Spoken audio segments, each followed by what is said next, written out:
सनातन की बात करते हैं, सनातन को ये जानते क्या है? इनको क्या पता सनातन क्या होता है? सनातन का ये मतलब बता दें क्या होता है? सनातन का ये मतलब है कि गोवा का मुख्यमंत्री बीफ मांगता है, सिक्किम का मुख्यमंत्री बीफ मांगता है, ये सनातन है इनका। हम पूछना चाहते हैं ये यहाँ तो ये सनातन और गाय और धर्म की बात करते हैं, हिंदू मुस्लिम की बात करते हैं, वहां पर वो गाय का मीट खाते हैं। ये सनातन है इनका। ये दौरी राजनीति ये अपनी बंद करें मानसिकता।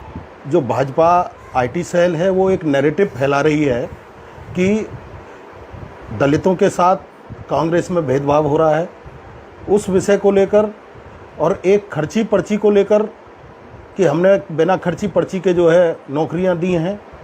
कुछ जो पुराने 20 साल पुराने जो कांड हैं उनको उघार करके आगे लेकर आ रहे हैं। इस विषय पर हमने आपको लोगों तक अपनी बात पहुंचाने के लिए ये अर्जेंट जो है आपको बुलाना पड़ा कि ये हमारे लोग गुमराह ना हो और कांग्रेस को सपोर्ट करें, इसलिए आपको बुलाना पड़ा। मैंने 2 दिन पहले लिखा था कि कांग्रेस में एक बीजेपी का बहुत बड़ा विकेट गिरेगा, जो राष्ट्रीय स्तर का नेता होगा। वो आपने आज देख लिया। ये स्क्रिप्ट 1 हफ्ते पहले लिख गई थी, जिसमें मैं शायद अब नहीं बता पाऊंगा कि क्या क्या उसमें बातें हुई हैं, क्या हुआ है। वो सारी बातें 1 सप्ताह पहले लिख गई थी। अपने मनपसंद चैनल खबरदार पलवल को लाइक करें, सब्सक्राइब करें, कमेंट बॉक्स में जाकर अपनी प्रतिक्रिया जरूर दें। मैं आपको बताना चाहता हूं कि कोई अपना 2019 में कुछ टिकटों को लेकर मतभेद हुआ था। चलो उसके बाद जो है आम आदमी पार्टी में गए, तृणमूल में गए, बीजेपी में गए। अपनी पार्टी बनाई थी? नहीं, अपनी पार्टी नहीं बनाई, अपना संगठन बनाया था, एक सामाजिक संगठन बनाया था। तो अब बीजेपी में जाकर के जब उन्होंने अपने आप को ठगा महसूस किया, क्योंकि जब बीजेपी में अशोक तंवर को शामिल किया गया था, उस मीटिंग में मैं भी था, और मीटिंग में ये कुछ हमारी शर्तें भी तय हुई थी, जिसमें हमें बीजेपी से ये तय हुआ था कि अशोक तंवर के कहने से 10-12 विधानसभा की सीटें दी जाएंगी, टिकटें दी जाएंगी, और हरियाणा की चेयरमैन 5 चेयरमैन ही आपको दी जाएंगी। और जो है वो तुरंत ही प्रभाव से चेयरमैन ही देने के लिए बोला था कि जनवरी 2024 18 जनवरी को जब शामिल हुए थे तो बीजेपी ने, शीर्ष नेतृत्व ने ये बोला था कि आपको मार्च में जो है आपके जो नज़दीकी नियर डियर लोग हैं उनको हरियाणा लेवल का पद दे दिया जाएगा, सरकार में शामिल कर लिया जाएगा। उसके तुरंत बाद ही चलो कोई बात नहीं, लोकसभा का चुनाव आ गया। लोकसभा का चुनाव निकलने के बाद भी जो है इन्होंने उनको कुछ तवज्जो नहीं दी।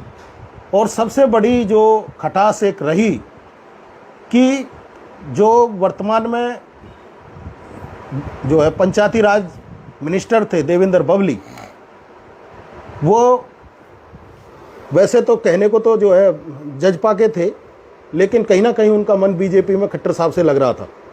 तो उन्होंने जो है लोकसभा चुनाव में अशोक तंवर का विरोध किया और कांग्रेस का समर्थन किया था।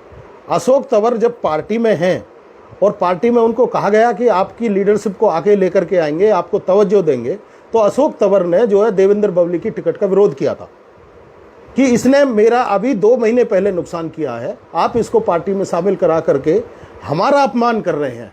ये सबसे बड़ा दलितों का अपमान है, क्योंकि दलितों को ही हरवाते हैं और दलितों के आगे उन लोगों को लेके आते हैं। मैं आपकी बात को काटूंगा। देवेंद्र बबली ने कोई फैसला अपने लिए नहीं लिया था। उन्होंने एक बक्सा रखा था जिसमें मत पेटी का थी, उसमें वोट डलवाए थे कि मैं क्या करूं, भविष्य में क्या करूं, कांग्रेस के साथ जाऊं या भाजपा के साथ जाऊं। वो एक प्लानिंग थी उसकी। मैं भी उस इलाके में गया हूँ। मैं भी जो है लोकसभा के चुनाव में 1 महीने सिरसा ही रहा हूँ। मैं भी जो है विधानसभा, जो अलग अलग विधानसभा हैं उनमें गया हूँ। ऐसा कुछ नहीं था, कोई पेटी नहीं थी, कुछ नहीं थी। वो उसके अपने प्रोपगंडा थे। अनिल विज जी हैं जो स्वास्थ्य मंत्री भी रहे, गृह मंत्री भी रहे, उन्होंने तो बहुत तगड़ी कमिटमेंट आरोप लगाया। उन्होंने कहा ये उड़ते पंछी है, तो कभी इस डाल पे कभी उस डाल पे। हाँ तो ठीक है, जहाँ जिसको सम्मान नहीं मिलेगा तो फिर तो कहीं ना कहीं तो सहारा ढूंढेगा। मान लो कोई पेड़ कट जाता तो पंछी कहीं ना कहीं तो अपना सहारा ढूंढता है, कहीं अपना घोंसला रखता है। अब ये थोड़ी है कि उसी पेड़ के सहारे रहेगा, क्या अपमान सहन करेगा। और रही बात ये खर्ची पर्ची की, मैं दावे के साथ कह सकता हूँ बीजेपी के एक भी लोग, और मैं इस चीज़ का सबूत दे सकता हूँ, इसका जो प्रमाणिक हूँ कि इनकी खर्ची पर्ची आज भी है। क्योंकि जो एग्ज़ाम कंडक्ट कराती है, जो एसएससी के थ्रू जो एग्ज़ाम कंडक्ट कराने वाली जो एजेंसी है, वो भाजपा के एक बड़े नेता की है। उनकी लोगों की लिस्ट जाती है, ये तो 10 आदमियों की लिस्ट दे देते हैं सिर्फ कि भाई ये गरीब से हैं ये, क्योंकि वो ऑलरेडी पहले मेरिट में आए हुए होते हैं। और बाकी का तो ये जो है अपने इनकी खर्ची पर्ची चल रही है।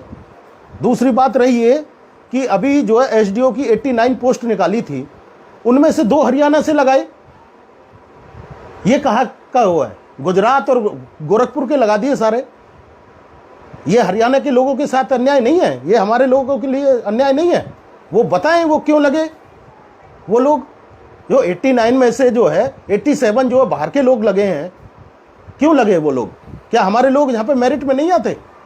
चपरासी तो हमारे लगाते हैं, चपरासी हमारे लगाते हैं। और जो है चाय पिलाने के लिए, उनकी नौकरी करने के लिए, उनके घर के बर्तन साफ करने के लिए लोग हमारे लगाते हैं। और कलम चलाने के लिए, ऑर्डर देने के लिए वो गुजरात से और गोरखपुर से लोग लाते हैं। एक कांता नाम की महिला का वीडियो घूम रहा है, वो ये कह रहे कि ये असभ्य भाषा बोल रही है दलित समाज के प्रति। कोई देखो, ये सबका संवैधानिक अधिकार है, कोई कुछ भी बोल सकता है, क्या है। लेकिन आप क्या कह रहे हैं? आप कांता हुड्डा जी का जो वीडियो आ रहा है, बुटाई साहब बताना चाहूँगा, बहुत पुराना वीडियो है। वो बहुत पुराना वीडियो। बीजेपी इस समय जो है दलितों की जो विचारधारा, दलित एक बड़ा पढ़ा लिखा सुलझा हुआ इंसान है। उसको पता है कि आज के समय में जो उसके हितों की रक्षा है वो कौन सी पार्टी कर सकती है, किस पार्टी में रह करके दलितों का सम्मान हो सकता है। आज का दलित पढ़ा लिखा समझदार है, आज वो ना किसी के बहकावे में आएगा। जहाँ तक बीजेपी पार्टी का सवाल है, बीजेपी दलित विरोधी पार्टी है और इनके पास सिवा हिंदू मुस्लिम लड़ाई झगड़ा करवाने के अलावा दूसरा कोई मुद्दा नहीं है। जितना पैसा ये मंदिरों को बनवाने में, मस्जिदों को तुड़वाने में लगा रहे हैं, अगर उतना ही पैसा ये गरीब लोगों के लिए कहीं मेडिकल कॉलेजेस, कहीं स्वास्थ्य की, कहीं शिक्षाओं पे पैसा खर्च करें तो शायद हो सकता है कि इनको कोई आज हराने वाला नहीं होता। यही कारण है कि जो हमारा दलित वर्ग है जो वो ठगा हुआ महसूस कर रहा है। दलितों के मान सम्मान की उपेक्षा हुई है बीजेपी पार्टी के अंदर। बंधु जी, आप ओबीसी वर्ग से आते हैं, आपने भी भारतीय जनता पार्टी को छोड़ दिया है, कांग्रेस में शामिल हो गए।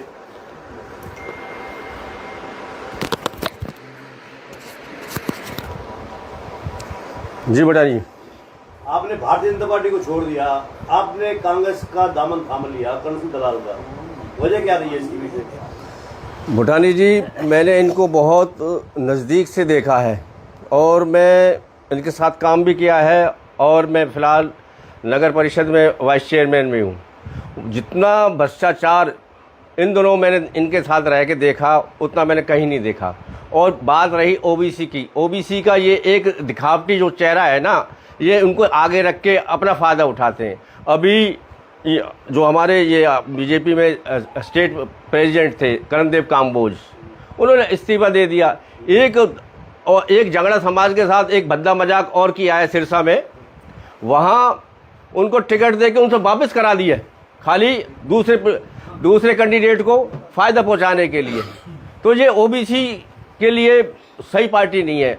हमारी जो मूल पार्टी है वो कांग्रेस पार्टी है ओबीसी के लिए। तो क्या लगता है कि हरियाणा में सिनेरियो क्या बन रहा है? ओबीसी वर्ग जो है अपने पुराने जो मूल जो कांग्रेस है उस पर जाएगी ज़्यादा से ज़्यादा। लेकिन बीजेपी ये भी आरोप लगाती है कि दलित विरोधी है कांग्रेस और ओबीसी विरोधी है। ओबीसी का सीएम बना दिया एक प्रदेश के, और केंद्र के प्रधानमंत्री भी ओबीसी वर्ग से आते हैं। नहीं, ऐसा कुछ भी नहीं है। ये समाज बैठा है, ओबीसी यहाँ बैठा है, एससी यहाँ बैठा है। बात ये है कि जिस दिन ये एक हो जाएंगे तो इनको पता लग जाएगा असली जो मूल जो है ना संगठन, हमारा संगठन होना चाहिए। अच्छा, मेघवाल जी, पलवल विधानसभा क्षेत्र में आप बैठे हैं, कोई फर्क पड़ेगा यहाँ पर इससे? डॉक्टर अशोक तंवर के आने से बहुत फर्क पड़ेगा। लोगों में उत्साह है। रात से हमारे पास बहुत लोगों के फ़ोन आए हैं, मैसेज भी आ रहे हैं, व्हाट्सएप पर भी लोग डाल रहे हैं, सोशल मीडिया पर भी लोग डाल रहे हैं कि अब अशोक तंवर के आने से कांग्रेस और ज़्यादा मजबूत होगी, क्योंकि उनके चाहने वाले लाखों लाखों लोग हैं हरियाणा में। जो एक साथ ही जब लाखों लोग टूट करके आते हैं तो मैं ये समझता हूँ कि एक आदमी के साथ 5 से 10 वोट होती हैं तो 10 लाख लोग उनकी तरफ, कांग्रेस की तरफ बढ़ा है, तो जीत निश्चित हुई है। प्रदीप जी, आप लंबे समय तक नगर परिषद की राजनीति से जुड़े रहे हैं। जिस तरीके से ये बात करते हैं, बात करते हैं कांग्रेस वाले, जैसे हुड्डा साहब अपमान करते हैं, हुड्डा के ग्रुप के लोग अपमान करते हैं शैलजा का, उससे कहीं ना कहीं नुकसान तो हो ही रहा है कांग्रेस को। ये ऐसा नहीं है जी, कहीं देखो जहाँ 4 बर्तन रहते हैं वहाँ कहीं ना कहीं थोड़ी बहुत खटास रहती है, तो वो पार्टी की अनुरोधी बातें, उसमें मैं ज़्यादा डिबेट में नहीं जा सकता। लेकिन अगर हमारा दलितों का कहीं मान सम्मान है, मैंने भी कई पार्टियों में काम करके देखा है, लेकिन हमने जहाँ उन लोगों के साथ रह करके जो एक ओछी राजनीति हमने महसूस की है, इसीलिए हम सब लोगों ने, जितना भी हमारा दलित समाज है, पलवल का दलित समाज, SC ST OBC, सारा की सारा आज के उसमें पूरे पलवल ज़िले का सारा कांग्रेस के साथ है, और दिन दूनी रात चौगनी उन्नति कराने के लिए ही कांग्रेस पार्टी को SC समाज के अंदर, OBC समाज के अंदर 90% जो हमारा वोट बैंक है वो कांग्रेस के ऊपर शिफ्ट हो रहा है। लेकिन बीजेपी की तरफ से ये आरोप है कि राहुल गांधी संविधान की किताब हाथ में लेके लगातार झूठ पर झूठ बोलते रहे और दलित समुदाय को बहका लिया उन्होंने एक तरह से।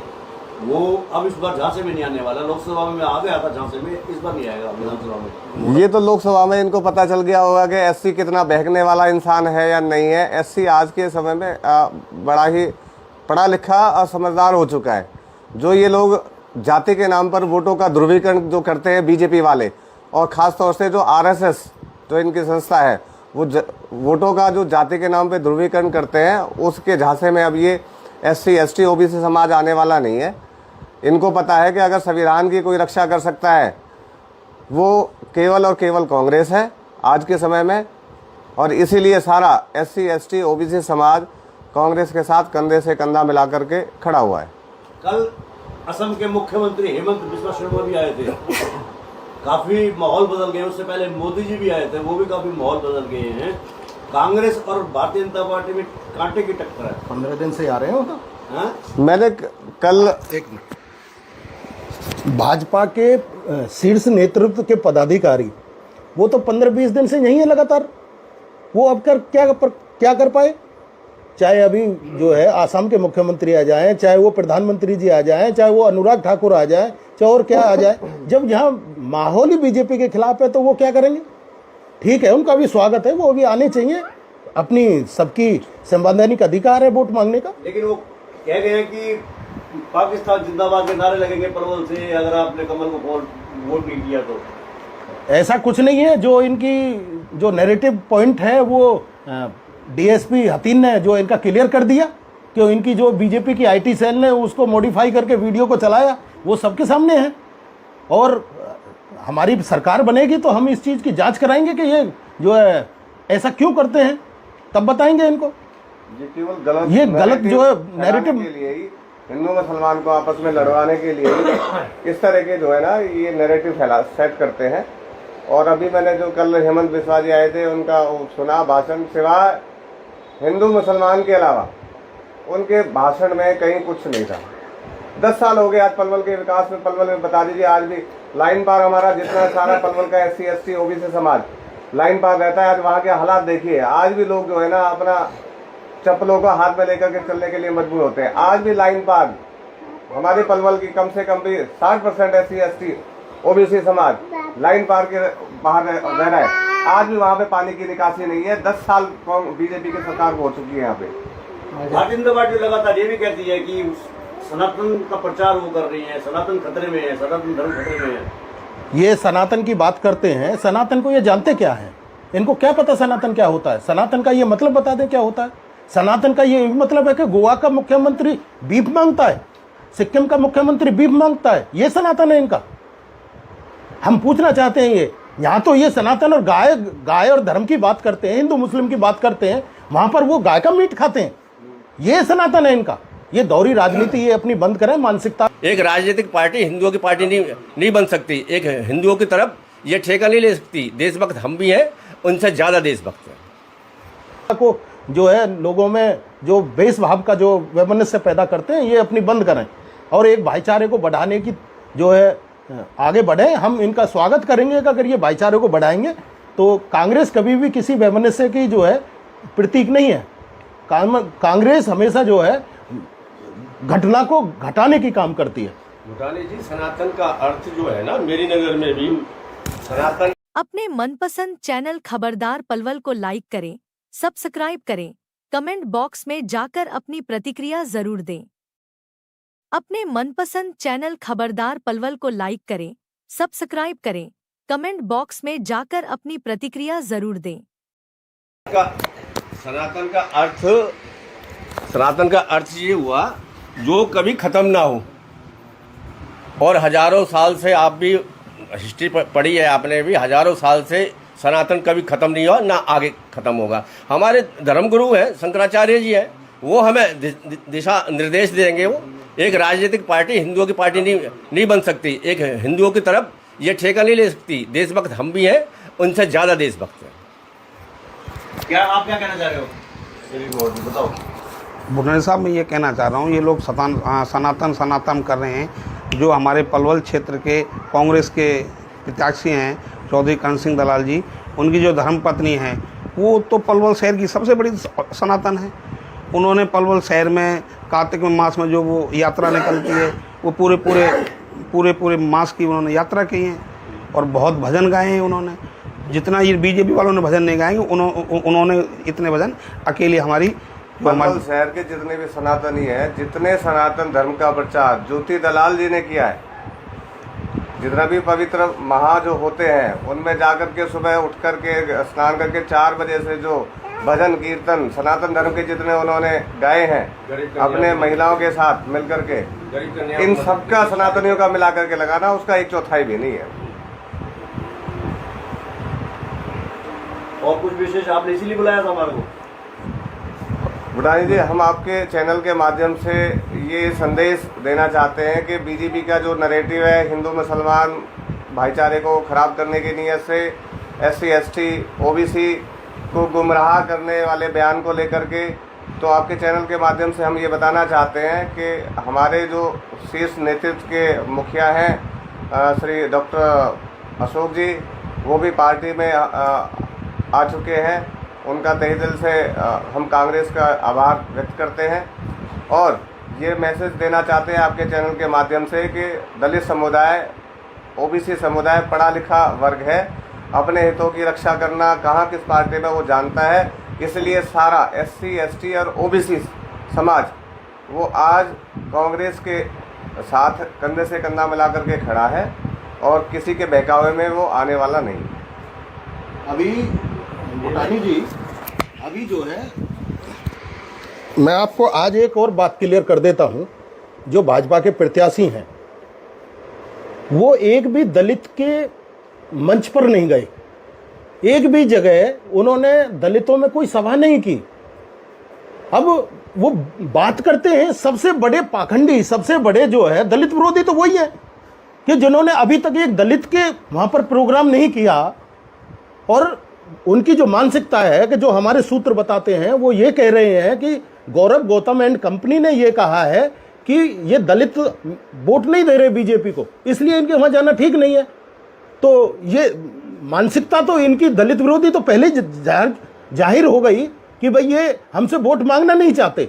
और बात रही है बहुत ज़्यादा दलित प्रेम की बात करते हैं, अभी 1,25,000 जो है बैकलॉग है हमारा, जो बीजेपी ने अपने मैनिफेस्टो में पिछली 2019 में कहा था कि हम जो है बैकलॉग पूरा करेंगे। अभी तक इन्होंने तो ये किया नहीं कुछ भी।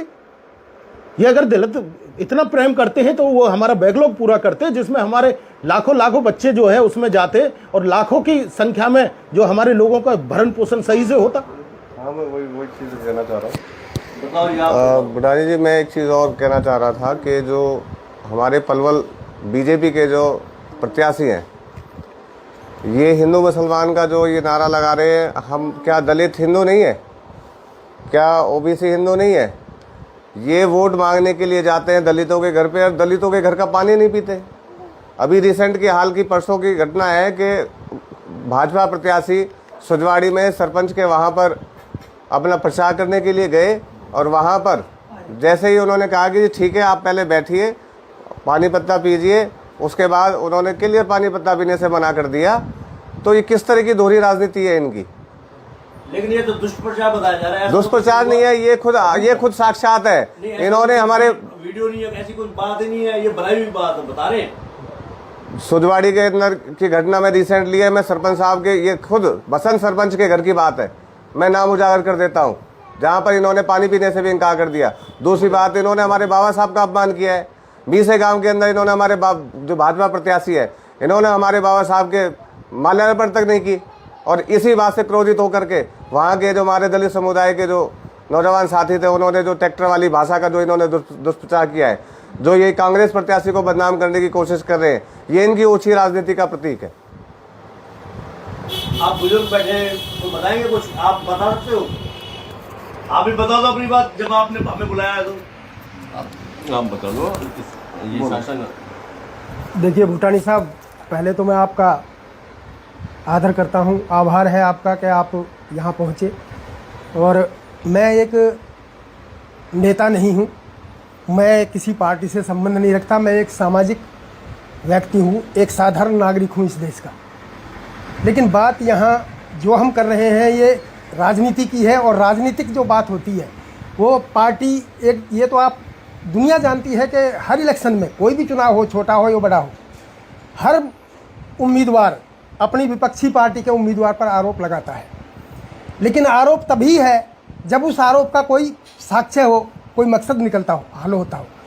जहाँ तक दलितों के अपमान की जो सवाल आप पूछ रहे हैं कि भाई दलितों का अपमान भाजपा कर रही है या कांग्रेस कर रही है, दलित आप लोगों ने बुलाया इसलिए हम आए। मैं जैसे अभी बात आई बीच में, आपने सुना भी है, आप प्रसारित भी कर रहे हैं कि भाई भाजपा भी दलितों का कह रही है कि भाई भाजपा अपमान करती है, कांग्रेस कह रही है, और भाजपा कहती है कांग्रेस अपमान कर रही है। ऐसा कुछ भी नहीं है। दलितों का अपमान इस देश में आज से नहीं, हजारों साल से होता आ रहा है। इसमें ना कांग्रेस शामिल है ना भाजपा शामिल है, ये तो दल अब बन करके आए हैं। इन्हें तो सैकड़ों ही साल हुए होंगे ज़्यादा से ज़्यादा। आप कांग्रेस को लगा लो, पुरानी पार्टी है, उसको भी 100-125 साल हुए होंगे बने हुए। लेकिन दलितों का अपमान तो हजारों साल से होता आ रहा है। पहले दलित नहीं कहते थे, शूद्र। और शूद्र, आपको पता है कि शूद्र कौन है? सिर्फ 4 वर्ण हमारे उसमें दिए गए हैं मनुस्मृति में। अब उसमें यह अंदाज़ा लगा लीजिए स्वर्ण कौन है और शूद्र कौन है। इसमें समझने का खेल है कि जो जिन जातियों का हजारों साल से अपमान होता आ रहा है, आज उनके साथ में जो ये किया जा रहा है, ये एक खेल है इनके साथ।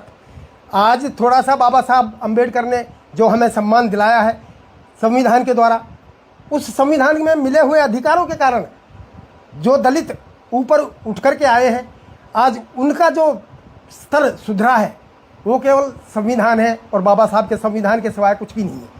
और आज इन्होंने तो पूरा आरोप लगा दिया आपके ऊपर भी। इनके ऊपर नहीं, एक मिनट मैं काटता हूं आपकी बात को। ये आरोप इनके ऊपर नहीं है, आरोप इस पूरे सामाजिक व्यवस्था के ऊपर है, किसी राजनीतिक पार्टी के ऊपर नहीं है मेरा आरोप। आरोप इस देश की सामाजिक व्यवस्था के ऊपर है, पूरी सामाजिक व्यवस्था के ऊपर। इस देश का हर समाज, हर जाति, हर धर्म दलितों का अपमान करता है। राजनेताओं का यहाँ कोई सवाल नहीं है, ना मैं किसी राजनीतिक पार्टी की बात कर रहा हूँ और ना करूँगा। मैं एक सामाजिक समाज सेवक हूँ, सामाजिक कार्यकर्ता हूँ, केवल समाज की बात करूँगा। और समाज ये आप ही, ये कोई नई बात नहीं है, आप तो कितने सालों से इस उसमें है, मीडिया चैनल में देखते आ रहे हैं। आप बताइए, अगर मैंने किसी पार्टी का विरोध नहीं किया, ना करूँगा। भूटानी जी, हम भाजपा वालों से लास्ट में एक सवाल करना चाहते हैं, पूछना चाहते हैं, और अगर उनमें थोड़ी बहुत भी गैरत है तो वो जवाब देंगे समाज के सामने। नई पार्लियामेंट बनी, हमारी आदिवासी महिला राष्ट्रपति है, देश की नंबर 1, उनको क्यों नहीं बुलाया? वो उसका हमें जवाब दें। पूर्व में हमारे राष्ट्रपति रामनाथ कोविंद जी रहे, उनको मंदिर में क्यों नहीं चढ़ने दिया गया, उसका हमें जवाब दें। हमें वो जवाब दें कि हमारे जो प्रिंसिपल सेक्रेटरी हैं सेंट्रल गवर्नमेंट में कितने हैं, वो हमें उसका जवाब दें। हमारा जो है प्रतिनिधित्व हाई कोर्ट में कितना है, सुप्रीम कोर्ट में कितना है, उसका हमें जवाब दें। अगर ये इतने जो है दलित प्रेमी हैं तो उनका जवाब दे दें वो, और हम उनका धन्यवाद करेंगे। ये हमारा आपसे अनुरोध है कि हमें तो बहुत पीड़ा है कि अगर हम सुनाने को आए तो हमें शाम भी हो जाएगी सुनाते सुनाते इनके जो है कारनामों को। तो मैं खुद भी हूँ, मैं खुद जो है जनवरी में डॉक्टर अशोक तंवर के साथ मैंने भाजपा ज्वाइन की थी।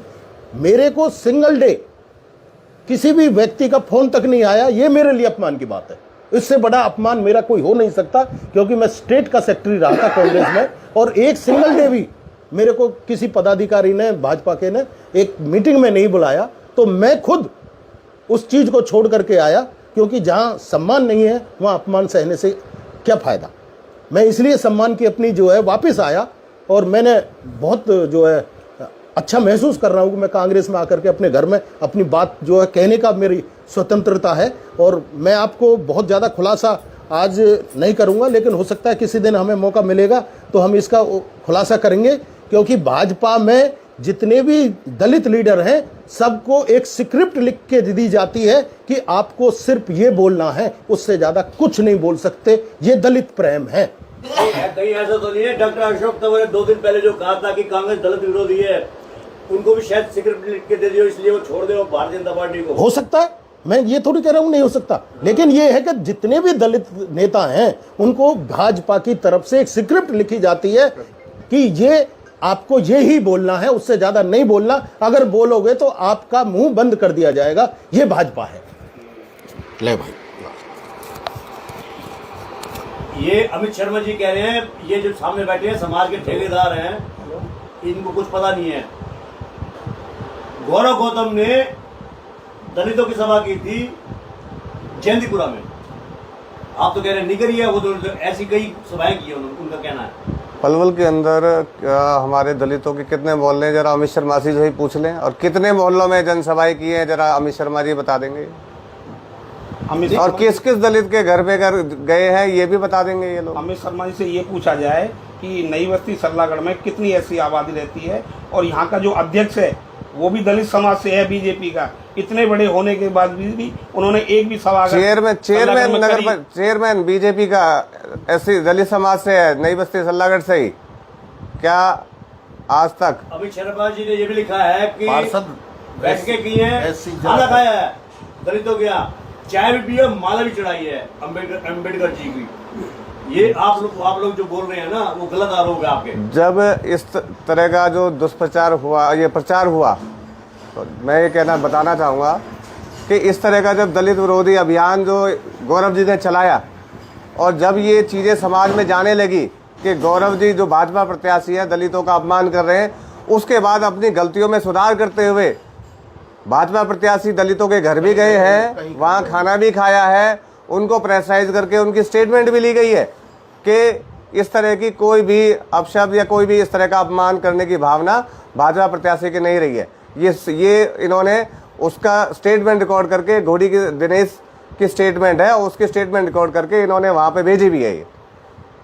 तो ये तो भाजपा प्रत्याशी अपनी गलतियों का सुधार करने की नीयत से इस तरीके से कर रहे हैं। बाकी इनकी जो भाजपा प्रत्याशी की जो मंशा है वो बिल्कुल दलित विरोधी है, ये स्पष्ट जग जाहिर हो चुका है। लेकिन आप पर भी आरोप लग रहा है कि आप कोई समाज के ठेकेदार थोड़ी हैं। नहीं, हम बिल्कुल समाज के ठेकेदार नहीं है, लेकिन हम एक समाज के शुभचिंतक हो सकते हैं। समाज का ठेकेदार किसी भी बिरादरी के अंदर, किसी भी समाज के अंदर नहीं होता है। ये समाज हर एक वर्ग के अंदर एक शुभचिंतक वर्ग होता है, जो हमेशा अपने समाज के लोगों की चिंताएं, उनकी हितों की रक्षाएं कहाँ होनी है कहाँ नहीं है, इस बात पे चिंतन करते हैं। सुरेश मौर्य जी, अगर दलित समाज कांग्रेस के हितैषी होते तो कल जो विजय संकल्प रैली, जिनको आपने नाम दिया विजय संकल्प रैली, उसमें दलितों की तो भागीदारी नहीं थी। कौन कह रहा दलितों की भागीदारी नहीं थी? सबसे ज्यादा दलितों की भागीदारी थी उसमें। आप उसमें पोस्टर देखो, और उसमें बैनर देखो, उसमें लगा है कि दलित समाज और करंदलाल के साथ। आपसे ज्यादा भीड़ तो हेमंत बिस्वा शर्मा की थी। आप क्या तो ट्रैक्टर थे, खाली ट्रैक्टर थे। हमारे भूटानी साहब, आप खुद देख रहे हो रैली को और फिर आप ऐसी बात कर रहे हो। आप ये देखो ना, पूरा चक्का जाम था पलवल शहर का, उसमें दलित समाज की सबसे ज़्यादा भागीदारी थी। हमारे सल्लागढ़ से ही कम से कम हजारों की संख्या में लोग गए, और ट्रैक्टरों से, डीजे से और टाटा 407 से रथ बनवा के, नफीरी करके, डीजे बजा के ले गए, नाचते गाते गए। हमारी महिलाओं ने सड़क पे खड़े होकर वहाँ डांस किया है। शौर्य जी, कल जो जनसभा हुई है भारतीय जनता पार्टी की, 15,000 कुर्सियां लगवाई थी और वो भी भर गई और मंगवानी पड़ी थी उनको, ऐसा कहा जा रहा है भारतीय जनता पार्टी की। उन्होंने जो है उसका अपना रोड शो ऐसा का जी, नाम दिया था। हमें तो सबसे पहले तो हमें ये पता चला कि भाजपा प्रत्याशी 9 से 12 बजे तक जो है ना रैली की परमिशन ली हुई है। बाद में जब उनसे रैली का सिस्टम नहीं बना तो उसमें सभा में उसको कन्वर्ट कर दिया गया और हमारा रूट डाइवर्ट करके जो हुड्डा चौक पे होना था, हुड्डा चौक से और फिर वो हमें वहाँ हुड्डा सेक्टर 2 के अंदर वहाँ शिफ्ट करके वहाँ से हमें रैली निकालनी पड़ी, क्योंकि हमारी तादाद इतनी थी। आज भाजपा प्रत्याशी या भाजपा समर्थक जो भी हैं वो बौखलाए हुए हैं कि कल जो विजय संकल्प रैली कांग्रेस प्रत्याशी के पक्ष में निकली, उसको देख करके भाजपा प्रत्याशी और भाजपा समर्थकों के आधे हौसले पस्त हो चुके हैं। अपने मनपसंद चैनल खबरदार पलवल को लाइक करें, सब्सक्राइब करें, कमेंट बॉक्स में जाकर अपनी प्रतिक्रिया जरूर दें।